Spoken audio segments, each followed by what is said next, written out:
Hey there, Reddit explorers. Before we dive into today's shocking story, make sure to hit that subscribe button and turn on notifications so you never miss any of these jaw-dropping tales. If you enjoy the video, smash that like button, it really helps the channel grow. It's been exactly 3 months since my world shattered into a million pieces. 3 months since I discovered that my girlfriend of 5 years, Jessica, had been cheating on me with my boss, Richard. I've replayed the events in my mind countless times, wondering if there were signs I missed, red flags I ignored, but nothing could have prepared me for what I would discover on those security cameras. Jessica and I met during our senior year of college. She was studying business administration while I was finishing my degree in computer science. We clicked instantly. She was smart, ambitious, and had a laugh that could light up a room. After graduation, we moved to the city together and began building our life. She landed a job at a marketing firm while I joined a tech company called Next Gen Solutions. For the past 3 years, I had been working diligently at Next Gen, climbing the corporate ladder. My boss, Richard Wilson, was a 45-year-old executive who had taken me under his wing. I respected him, looked up to him even. He was everything I aspired to be: successful, confident, and seemingly happily married with 2 kids. Richard had given me opportunities, mentored me, and always sang my praises to upper management. I thought he was my friend. Jessica and Richard had met numerous times at company functions. She always commented on how charismatic he was, how he commanded the room whenever he spoke. I took it as a compliment, proud that my boss had made such a good impression on her. Never once did I suspect there was anything more to her admiration. The annual holiday party at Next Gen was always a big deal. The company would rent out an entire floor of an upscale hotel downtown with an open bar, gourmet food, and entertainment. This year, I had been part of the planning committee, working late nights to ensure everything would be perfect. Jessica had been supportive, or so I thought, understanding why I had been coming home late in the weeks leading up to the event. The night of the party arrived, and Jessica looked stunning in a black cocktail dress that hugged her curves perfectly. I remember feeling like the luckiest man alive as we walked into the venue together. Colleagues complimented us, saying what a beautiful couple we made. If only they knew what would transpire later that night. The evening started wonderfully. We danced, drank champagne, and mingled with my coworkers. Jessica seemed to be enjoying herself, though I noticed she kept glancing over at Richard throughout the night. I dismissed it as nothing after all. He was my boss, and she was probably just trying to make a good impression for my sake. Around 11 p.m., Jessica said she wasn't feeling well and needed some air. I offered to go with her, but she insisted I stay and network with the executives who were present. "This is your chance to make an impression," she said. "I'll just get some water and sit down for a bit. Don't worry about me." Being the career-focused idiot that I was, I agreed. I spent the next hour talking to the VP of Technology, discussing ideas for upcoming projects. Occasionally, I would scan the room for Jessica, but couldn't spot her. I texted her twice, but received no response. After finishing my conversation, I began searching for her more thoroughly, asking colleagues if they had seen her. No one had. Starting to worry, I checked the lobby, the restrooms, having a female colleague check the women's room, and even stepped outside the hotel. No sign of Jessica. That's when I noticed Richard was also nowhere to be found. A small knot began to form in my stomach, but I pushed away the intrusive thoughts. There was no way he was my mentor, my friend. Growing increasingly concerned, I called Jessica's phone. It went straight to voicemail. I then called Richard, telling myself I was just checking if he had seen her. No answer. The knot in my stomach tightened. At around 1 a.m., the party was winding down. I was pacing anxiously when Jessica finally reappeared, her hair slightly disheveled and her lipstick faded. She claimed she had gotten sick and been in the bathroom the whole time, then fell asleep in the hotel lobby. When I asked why she hadn't answered her phone, she said the battery had died. 5 minutes later, Richard emerged from a different entrance, his tie loosened and the top buttons of his shirt undone. He nodded at me across the room, a strange smile playing on his lips. I wanted to believe Jessica's explanation, but something felt off. Her story had holes. Why hadn't anyone seen her in the bathroom or lobby? Why did she and Richard reappear within minutes of each other? But I had no proof, just a gut feeling that something wasn't right. The next day was Saturday, and Jessica acted completely normal, as if nothing had happened. She was affectionate, suggesting we go for brunch and then catch a movie. I almost convinced myself that I was being paranoid, that my suspicions were unfounded. But on Monday morning, I still couldn't shake the feeling. I arrived at work early, nodding hello to the security guard in the lobby. That's when I remembered the entire office building had security cameras, including the floor where our party had been held. As the IT specialist for our department, I had access to the security footage for legitimate work purposes. We occasionally needed to review it when equipment went missing or for building maintenance issues. Never in my career had I abused this privilege, but that morning, desperation drove me to do something I never thought I would. I told myself I was just checking to put my mind at ease, to prove my suspicions wrong. I logged into the security system and began reviewing footage from Friday night. The cameras in the main party area showed exactly what I expected: Jessica and I arriving, dancing, talking to colleagues.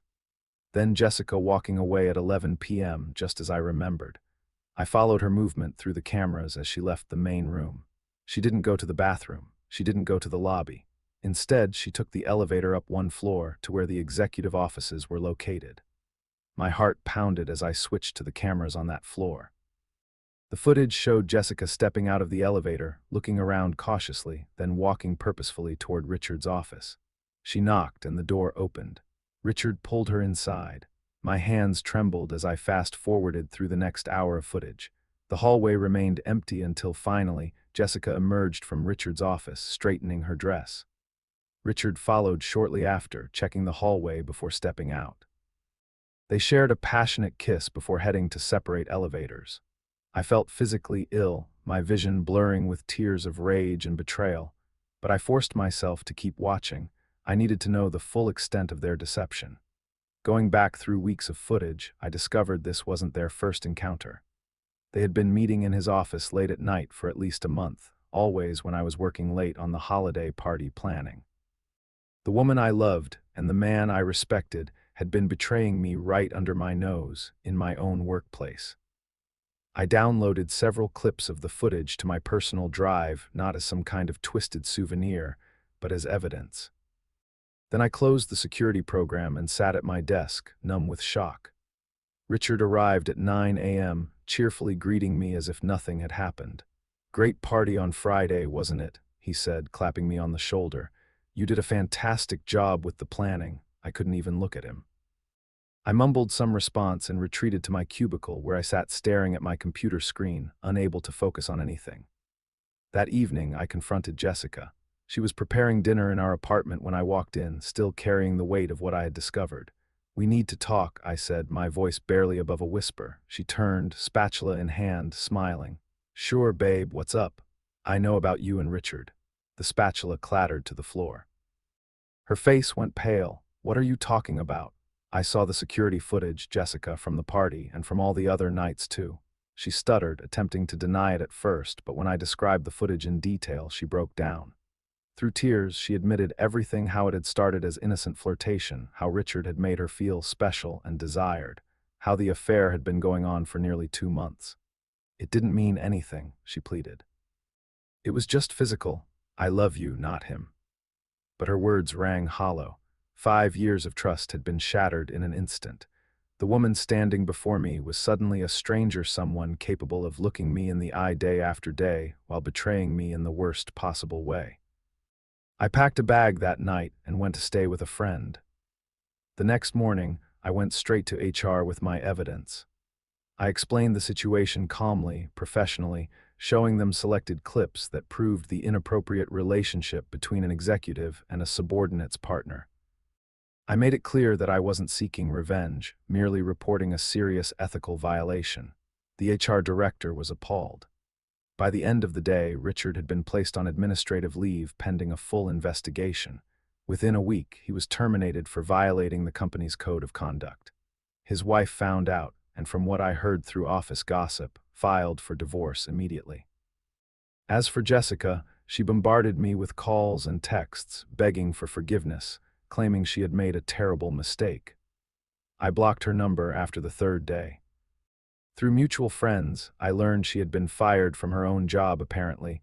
she had been using company time to meet Richard, falsifying timesheets in the process. I've since moved to a new apartment and requested a transfer to our company's office in another city. The CEO personally approved it, along with a promotion. I think they're worried about a potential lawsuit, though that was never my intention. Jessica still tries to contact me through fake accounts and mutual friends. Last I heard, she was struggling financially after losing her job. Richard's life has completely fallen apart. His wife took half of everything, his reputation is in tatters, and no company in our industry will touch him now. As for me, I'm slowly rebuilding. The pain hasn't gone away, and I doubt it ever will completely. But there's something cathartic about knowing I handled the situation with dignity and professionalism, even when they showed none. I didn't yell, I didn't seek revenge.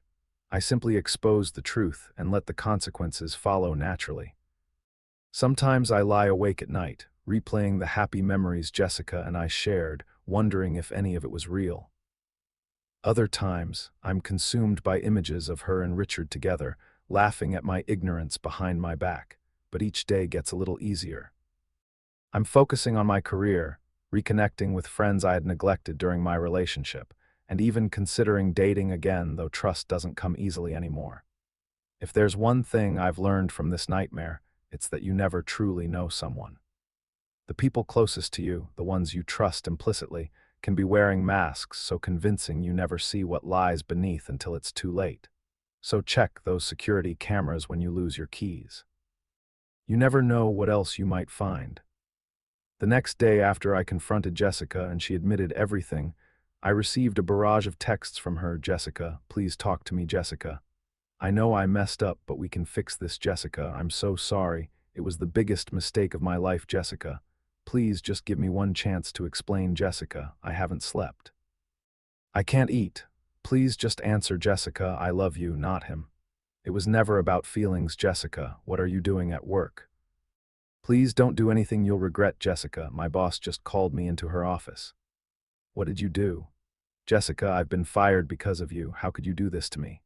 Jessica, they're saying I falsified timesheets. This is going to ruin my career. Jessica, Richard just called me crying. His wife found out. This is all your fault. Jessica, answer your fucking phone. You're destroying people's lives. Jessica, I'm going to lose my apartment without this job. Please, I'm begging you, Jessica. I made one mistake and you're punishing me like this. After 5 years. Jessica, Richard's kids are devastated. I hope you're happy with yourself, Jessica, please. I have nowhere to go. I read each message, feeling nothing but a cold emptiness where my heart used to be. The audacity of her trying to blame me for the consequences of her actions was almost laughable. I blocked her number after that last message. 2 weeks later, as I was packing up my apartment to move, there was a knock at my door. I opened it to find Jessica standing there, looking disheveled and exhausted. Her eyes were red-rimmed, her hair unwashed. Please, she whispered. 5 minutes, that's all I'm asking. Against my better judgment, I let her in. She told me she had moved back in with her parents, that she couldn't find another job because of the misconduct label from her previous employment. Richard had apparently stopped responding to her messages after his wife took the kids and left. She had lost everything, she said, and realized too late what truly mattered. I wish I could go back and change it, she said through tears. You were the best thing that ever happened to me, and I threw it all away for nothing.